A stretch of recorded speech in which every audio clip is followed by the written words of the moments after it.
ایک جزیرہ جو ان کی مخالفت کا پاکستان کے پولیٹیکل سیناریو میں بنا، وہ جزیرہ ان کو بہت ہی جو ہے ناگوار گزرتا تھا، اور صبح شام اسی تگ و دو میں رہتے تھے کہ اس جزیرے کا ہم کنٹرول کیسے سنبھالیں۔ آپ کو پتہ ہے کہ یہ ان کے جو یہاں کے مقامی لیڈرز جو کل تک قائم علی شاہ کے اسپیشل اسسٹنٹ بھی تھے، ایسے لوگ جو ماضی میں ہر حکومت کے سلامی رہے ہیں، وہ پھر آج پی ٹی آئی میں شامل ہیں، تو اس طرح کے لوگوں کا کوئی پولیٹیکل اسٹینڈنگ بھی نہیں ہے، تو اس لیے ان کے کسی مطالبے کی کوئی اہمیت بھی نہیں ہے۔ لہٰذا وہ جب کہتے تھے کہ سندھ میں حکومت گرائیں گے ہم، تو وہ ایک اس طرح کا یعنی سیاسی پوائنٹ اسکورنگ لگ رہا تھا، اور ایک حد تک ہم بھی سمجھتے تھے کہ یہ پی ٹی آئی والے اپنی بھڑاس نکال رہے ہیں کہ سندھ میں ان کی حکومت نہیں بنی۔ لیکن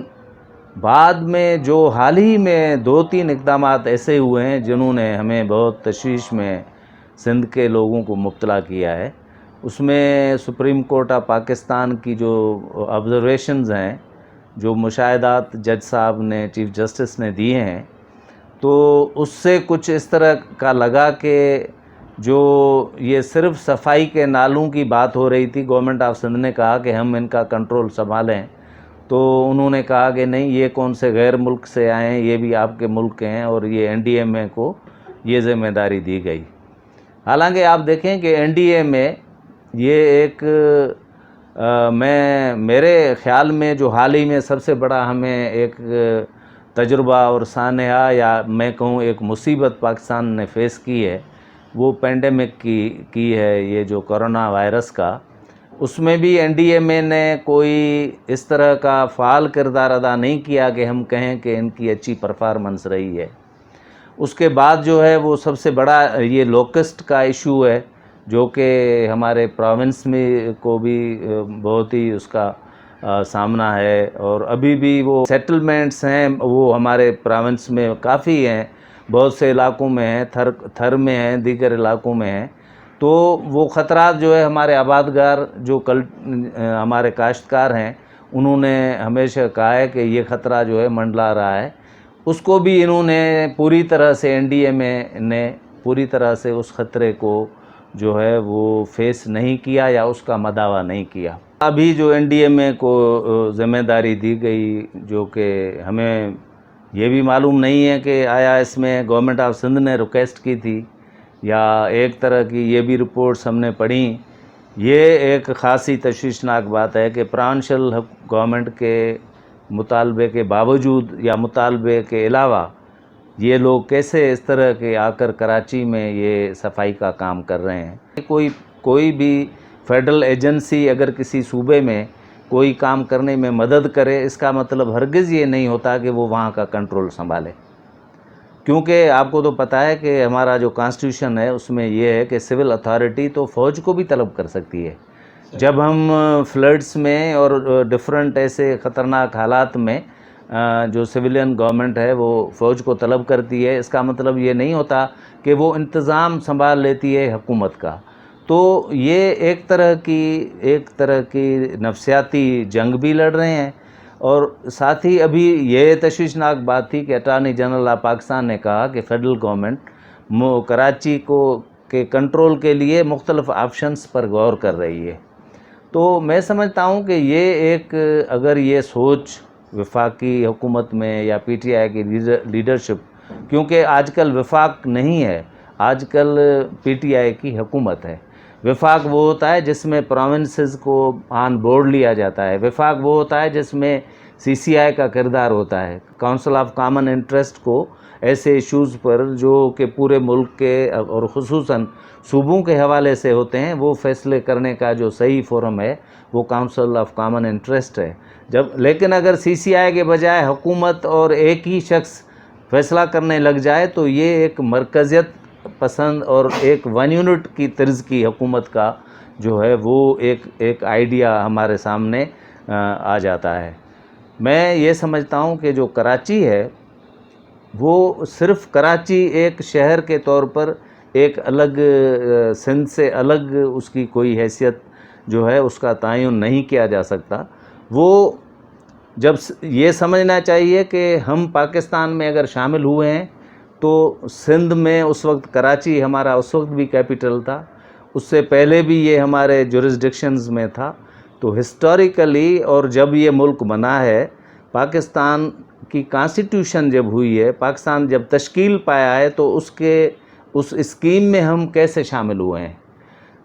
لہذا سندھ جو ہے وہ اپنی جو اس کی جغرافیائی جو تاریخی حیثیت ہے اسی حوالے سے ملک میں شامل ہوا ہے، اور اس کی اس حیثیت کو کسی بھی طرح سے اگر اس کے کسی ٹیریٹوریل ایشو کو چھیڑا گیا تو یہ ایک پینڈورا باکس اوپن ہوگا، اور اس سے پورے ملک کے لیے وفاق کے لیے جو ہے اس کے خطرناک مضمرات ہوں گے. کیونکہ سندھ کے لوگ جو ہیں وہ اور سندھ کے عوام، اور ابھی تو میں یہ سمجھ رہا ہوں کہ جو ہمارے کراچی کے جو بونافائیڈ سٹیزنز ہیں، اردو اسپیکنگ ہمارے بھائی ہیں جو کہ یہاں پیدا ہوئے ہیں اور جن کا مستقبل سندھ سے وابستہ ہے،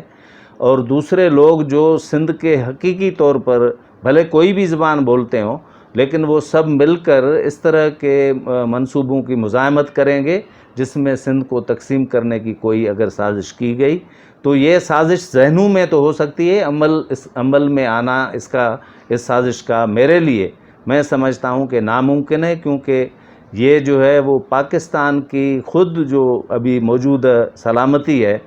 اور وحدت ہے اس کے لیے خطرناک اس کے نتائج نکلیں گے. جی تیبو صاحب، جیسا کہ امداد چاڈو صاحب نے اپنی باتوں میں یہ ذکر کیا ہے، ون یونٹ کا ذکر کیا ہے، آپ بھی ون یونٹ کی مخالف میں تحریک چلانے والوں میں شامل تھے. ان کے نقصانات جو ملک کو جو پڑے، آپ ابھی پاکستان کے وکیلوں نے، جو پاکستان کے ایک وکیلوں کی بڑی جماعت ہے، انہوں نے بھی یہ اپنی پریس کانفرنس میں کہا ہے کہ اگر اس طرح کا کوئی ہوتا ہے،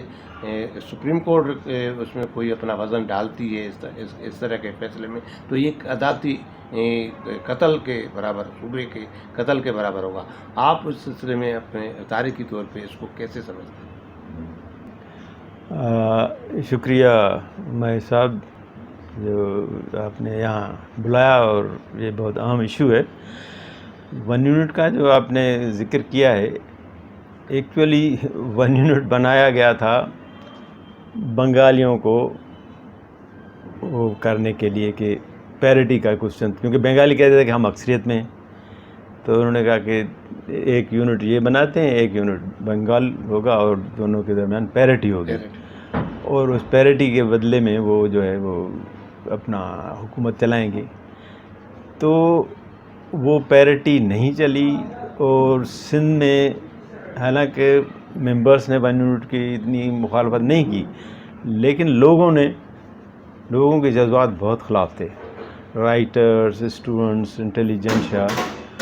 اور وہ آگے چل کر اتنا بڑھی کہ سارے سندھ میں یہ سب سے زیادہ تحریک یہاں چلی. بلوچستان میں چلی، لیکن وہ تھی آرمڈ اسٹرگل اگینسٹ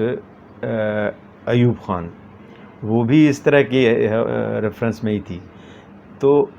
ویسے جو وہ چاہتے تھے، مطلب اس وقت کے ملٹری حکمران یا اسٹیبلشمنٹ، وہ ان کو پورے نہیں ہوئے خواب. مطلب الیکشن کرائے، تو الیکشن کروانے سے پہلے انہوں نے یہ جنرل ضیاء نے چالاکی کی کہ یہ جو سپورٹ ملتی ہے اس 3 صوبوں سے، پشتونخوا، بلوچستان، سندھ سے بنگال کو، ان کو کاٹا جائے. تو انہوں نے ون یونٹ توڑ دی، ضیاء خان نے ون یونٹ توڑ دی تھی الیکشن سے پہلے.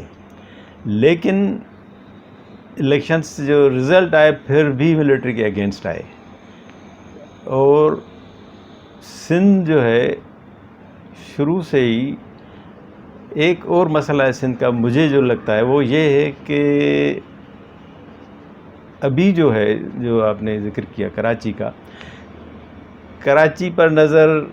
وفاق کی یا سینٹر کی یا اسٹیبلشمنٹ کی کافی عرصے سے رہتی ہے،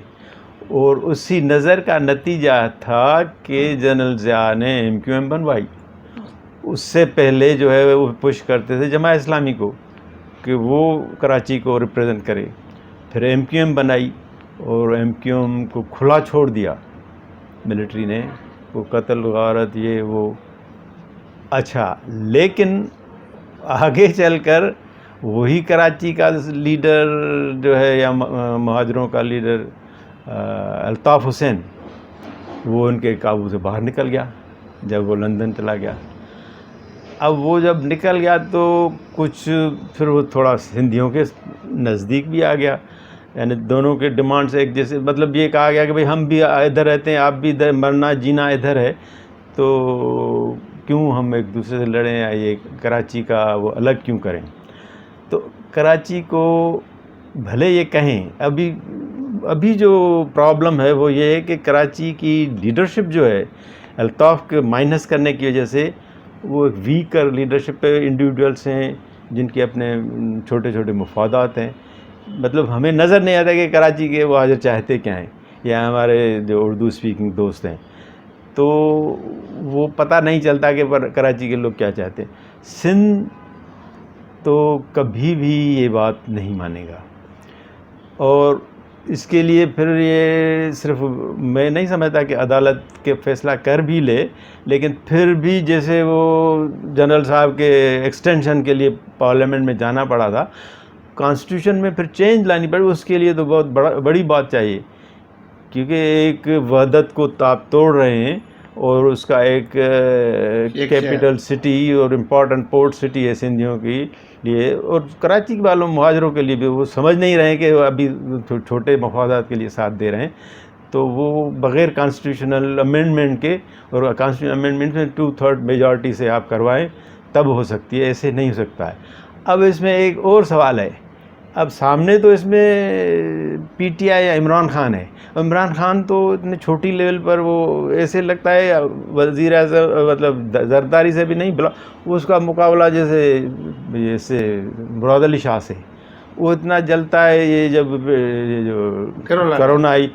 کہ یہ کیسے کہ سندھ میں اس نے کنٹرول کیا ہے اور لاک ڈاؤن نہیں ہوگا, وہ کہہ رہا ہے لاک ڈاؤن ہوگا, تو وہ اتنا چھوٹا نظر آتا ہے کہ پھر بیچ میں اس کی چلی بھی نہیں, پھر یہ آ گئے ملٹری والے. تو میں نہیں سمجھتا, ابھی تو ایک وہ جو ہے بڑا اسٹیبلشمنٹ جس کو ملٹری آرمی اسٹیبلشمنٹ کہتے ہیں, اس کا تو ابھی نہیں آیا ہے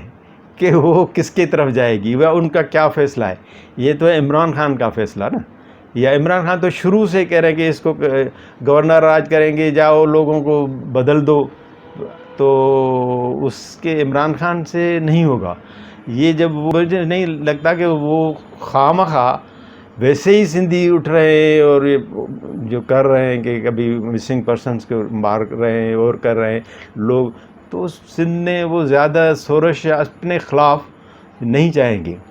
ایک اور چیز ہے اس میں سب سے زیادہ جو ہے وہ پیپلز پارٹی کو آگے لانا چاہیے. پیپلز پارٹی ایسا نہ ہو کہ یہ سوشل میڈیا پر لوگ اٹھیں, پھر پیپلز پارٹی سندھ کو کتنے سالوں سے ریپریزنٹ کر رہی ہے, اور جیسے آپ نے کہا کہ اوور ویلمنگ میجارٹی سے اس کی گورنمنٹ بنی ہے, تو پیپلز پارٹی کو اپنا وہ رول پلے کرنا پڑے گا اور اس کے خلاف اٹھ کر باقاعدہ لڑائی لڑنی پڑے گی, آئین کے حساب سے پارلیمنٹ میں بھی, پارلیمنٹ سے باہر بھی, تبھی جب جو ہے نا وہ ہوگا. اور یہ اس طرح نہیں ہوگا. اور ویسے بھی پیپل پارٹی کو کچھ لوگوں کی جو تنقید ہے کہ بھئی یہ جو لوکل گورنمنٹ ہے یا یہ مسائل ہیں سٹی پرابلم, وہ بھی پیپلز پارٹی کو حل کرنے چاہیے. یہ پیپلز پارٹی مطلب سندھ گورنمنٹ کی ذمہ داری ہے, لیکن اس کا مطلب نہیں ہے کہ آپ سندھ کو, کل آپ نے دیکھا کہ وہ لاہور ڈوبا ہوا تھا, اب لاہور پر بھی قبضہ کر لے کے اس کو سینٹر کے حوالے کرے, وہ ایسا نہیں کریں گے. تو یہ مجھے نہیں لگتا کہ, کیونکہ کچھ لوگ کہتے ہیں کہ یہ شوشہ بھی ہو سکتا ہے. ناظرین, آپ نے امداد چانڈیو صاحب کی اور میر تیبو صاحب کی باتیں سنی. وہ کراچی کے حوالے سے, وفاق کی طرف سے کراچی کا انتظام سنبھالنے کے حوالے سے ان کی باتیں, دو باتیں تو ان کی باتوں سے سامنے آئی ہیں. ایک تو یہ اگر پی ٹی آئی کی یا عمران خان کی یہ خواہش تو ہو سکتی ہے, عملی طور پہ یہ کام ہونا بڑا مشکل ہے. ویسے میر صاحب نے جو یہ بتایا ہے کہ کراچی پہ نظر وفاق کی ہمیشہ کی طرح رہی ہے, مگر یہ کراچی کا انتظام سنبھالنے ایک بڑا مشکل فیصلہ ہوگا وفاق کے لیے, اسٹیبلشمنٹ کے لیے. یہ کوئی آسان فیصلہ نہیں ہوگا. اگر ان کا ایسا کوئی فیصلہ کرنا ہوگا تو ان کو ایک بڑی